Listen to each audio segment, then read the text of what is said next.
이제 베이클 짠으로 한번 넘어가겠습니다. 베이클 차량 쪽 보시면은 차량 같은 경우는 여기 지금 보시는 것처럼 이렇게 요거는 그 차량이 있는 드라이브 샤프트에 있는 이런 그 볼 조인트 컨스턴트 벨로시티 조인트라 해서 이게 이제 등속 조인트라고 얘기를 하거든요. 그래서 우리가 이제 조형을 하는데 속도가 일정하게 어, 각이 꺾여도 일정한 속도로 회전할 수 있게 만드는 조인트인데 이런 부분을 해석할 때도 모션을 사용할 수가 있습니다. 이거는 이제 정의식으로 하면 올바른 결과가 안 나고 이제 다이나믹 해석을 하고 거기에 대한 이제 뭐 관성력이나 그다음에 접촉력이라든가 이런 것들이 정확하게 반영돼야지 이제 시험하고 이제 비슷한 결과를 얻을 수가 있고요. 이 컴포넌트 레벨에서 확장하면 지금 보시는 것처럼 이렇게 또 시스템 레벨로 이제 갈 수가 있는데 요거는 그 전체 시스템 가기 전에 차량 안에서 이제 하나의 이제 모듈화되어 있는 EX를 이제 예제입니다. 그래서 지금 이제 그 모터 감속기라고 얘기를 하는데 지금 감속기하고 그다음에 모터가 이제 같이 구성이 되어 있고요. 그다음에 요 모델에 대한 어떤 MVH 특성 이런 것들을 보기 위해서는 유연체를 사용을 해야 됩니다. 그래서 드라이브 트레인 토킷을 통해서 그런 유연체 특성을 반영하는 이제 모델을 구성하고요. 그리고 뭐 지금 보시는 것처럼 베어링 이런 것들도 라이브러리화가 되기 때문에 썰렉을 쓰거나 디자인을 통해서 이제 만드시면 되고요. 그다음에 드라이브 샤프트도 모델링하고 그리고 모터 모델도 하고 하우징까지 이지플렉스 사용하시면 이제 메시 걱정하시고 안 하고 이제 할 수가 있고요. 그리고 이제 맥스웰에서 그 모터의 전자기를 해석을 합니다. 그리고 이제 이 데이터를 이제 추출해 주는데 이 프로세스가 굉장히 잘 되어 있어요. 그래서 이게 이제 그 로테이션 그 스피드별로 그다음에 각 별도의 해석을 한 다음에 이제 하나의 모션 인풋 파일을 만들어낼 수가 있습니다. 그러면 편하게 이 결과를 매핑 데이터를 쫙 뽑아가지고 모션으로 이제 들고 오게 됩니다. 그래서 같이 해석이 되시면 이런 이제 EXL에서 문제가 되는 부분들은 이제 우리가 볼 수가 있는데 이게 구동하면서 보시면 이런 식의 이제 가속도 데이터를 얻을 수가 있고요. 이게 시험하고 거의 비슷하다고 보시면 됩니다. 이제 이쪽에서 가속도 피크가 문제가 되는 부분들이 여기가 뭔가 문제가 되는 것 같다라고 봤을 때 이렇게 이제 시험처럼 결과는 이제 딱 이렇게 나오는데 그럼 이 결과 분석을 해야 돼. 도대체 이 지금 3200대 주파수 대역은 어디서 나오는지 이런 것들을 봐야 되는데 예전에는 이제 우리가 많이 쓰는 방법이 이제 TPA라고 해서 이제 트랜스퍼 패스 어널리시스를 이제 했는데 과정이 굉장히 번거롭습니다. 그래서 각 그 컴포넌트별로 다 그런 주파수 해석을 다 별도로 다 시스템 하나 해야 되고 이제 굉장히 번거로운 과정이 있는데 요거 하나가 이제 편하게 할 수 있는 방법이 이게 이제 모드 컨트리뷰션이라는 기능이 있습니다. 그래서 어떤 모드가 기여도가 있는지를 이제 바로 계산을 해주는데요.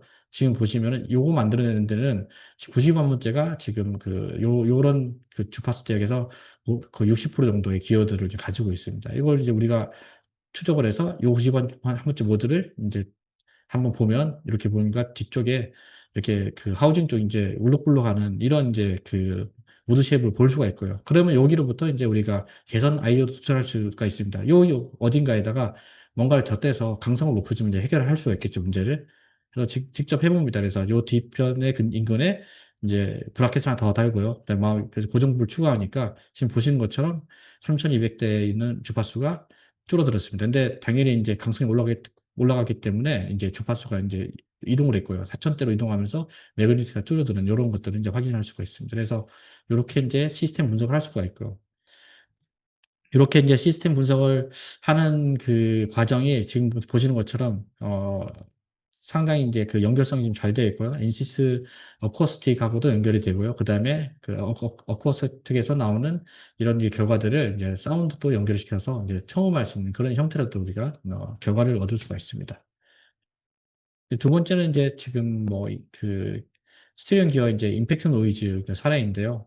요거는 이제 통 노이즈라고 해서 이제 핸들을 이제 한쪽 방향으로 풀로 이제 감았다가 반대로 딱 틀었을 때 이제 차량에 뚜둑하는 이제 조향 장치에서 멈춰 있는 그런 상태에서 나오는 이제 해석이고요. 요것도 마찬가지로 그냥 일반적인 그런 선형 해석으로 하면 분석 자체가 어렵습니다. 그래서 모션에서 그때 했던 게 굉장히 심플하게 사실 과정이 이제 아주 쉽지는 않았지만은 모델을 잘 구성하게 되면 시험과 같은 것들을 재현할 수가 있고요. 다이나믹 모델이기 때문에 시험에서 나오는 걸 그대로 동일한 재현을 합니다. 그렇게 재현을 한 다음에 원인 분석을 지금 보시는 것 같이 이렇게 가속도 컨트롤을 통해서 이거는 했습니다. 그래서 가속도 컨트롤을 통해서 이 진동의 소스가 어디서 어디로 전파되는지를 이제 확인을 해서 이건 이제 원인 분석을 한 사례고요. 그다음에 이거는 EPB라고 해서 전자 파킹 시스템입니다. 자, 요렇게 지금 드라이브 트레인의 기어 모듈을 사용하시면 이제 전자 파킹 시스템을 모델링을 해서 지금 시험과 유사한 이제 결과를 얻을 수 있는 거를 이제 확인해 볼 수가 있습니다. 요거를 더 확장하게 되면은 지금 이제 반차량 모델에다 이제 어셈블해서 우리가 이제 어, 해석을 할 수가 있고요. 네. 그리고 전 차량 모델까지 이렇게 확장이 됩니다. 그래서 전 차량 모델 안에서 이런 이제 컴포넌트, 부신 컴포넌트가 어떻게 모델링이 되는지 이런 것들을 뭐 하나씩 바꿔서 해석을 할 수가 있고요. 이것도 좀 더 확장하게 되면은 전 차량 모델도 리지드 바디 베이스에서 아예 유연체 베이스로 또 확장을 하게 됩니다. 그래서 유연체 베이스로 확장을 하게 되고, 그 다음에 그렇게 해서 정밀하게 이제 우리가 그 모델을 꾸리게 되면은 뭐 시험과 정말 이제 그 같은 결과를 얻을 수가 있거든요. 그렇게 되면은 그 베이스로 이제 내부에서까지 확장해서 이제 진행하게 됩니다. 뭐 요거는 이제 모델은 이제 혼자 어코드 모델을 이제 오픈된 게서 저희가 사용했고요. 이렇게 이제 그 풀비클 모델을 구성했습니다. BIW까지 활용을 해서. 그래서 지금 보시는 것처럼 차량 주행을 이제 벨지안노랑 여러 가지 파터리나 이런 시나리오들을 이제 해석을 해서 해석 결과를 이제 얻게 됩니다. 그러면 네, 이건 뭐 동영상이고요.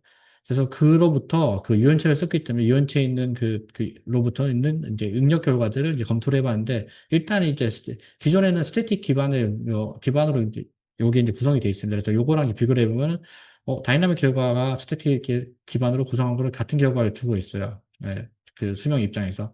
그렇다면 사실상은 원래는 좀 전에 보셨던 그 차량 모델 해석을 하고 거기서 얻어진 결과를 다시 이제 스태틱 모델에다 그런 그 정화중 형태로 입혀가지고 이제 써야 되는데 이거 안 하고 그냥 바로 다이렉트로 이제 결과를 얻을 수 있는 이점이 있죠. 그래서 이제 하나의 이제 워크 프로세스 단축이 있을 수 있고요. 중요한 이제 시밀도 마찬가지예요.